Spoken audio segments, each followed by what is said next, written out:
তো চলো তোমাদের সঙ্গে রাজা স্যারের সেমিনারের নেক্সট পার্টটা শেয়ার করে ফেলি। এখানে প্রথমে আমাদের এন্ট্রি হয়, আর এন্ট্রি হওয়ার পরেই এখানে আমাদেরকে দেওয়া হয়েছিল ওয়েলকাম ড্রিঙ্কস। আর আমি এখানে একটা কাণ্ড ঘটিয়েছি, এই যে দেখো সব কিছুর মধ্যে ওনারা স্প্রাইট মেশাচ্ছিলেন। সেটা দেখে আমি ভাবলাম এই যেটা নর্মাল রাখা আছে ওটা হয়তো জল।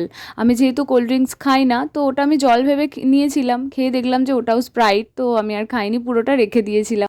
তো তারপর একটা গণেশ বন্দনার মাধ্যমে ইভেন্টের সূচনা হয়। আর এই যে দেখতেই পাচ্ছ, সেদিন এখানে গেস্ট হিসাবে এসেছিলেন অঙ্কিতা রায়মণ্ডলী, তোমরা নিশ্চয়ই সকলেই এনাকে চেনো। আর তারপরেই এন্ট্রি হয় রাজা স্যার এবং সুনন্দাদির। আর স্যার আমাদেরকে এখানে প্রথমেই বেশ কিছু জিনিস বোঝাচ্ছিলেন, তারপর স্যার লুকটা করা শুরু করেন।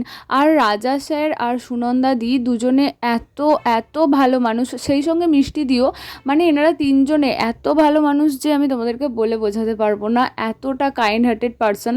আর সেই দিন না এখানে আমাদের উপরি পাওনা হিসাবে ছিল যে ওই দিন এখানে কাকিমাও এসেছিল, মানে রাজা স্যারের মাও এসেছিল।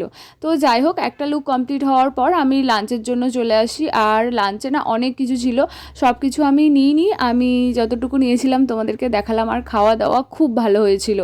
আর তারপর এখানে মিষ্টিদির এন্ট্রি হয়, তারপরে রাজা স্যারের মায়ের এন্ট্রি হয়।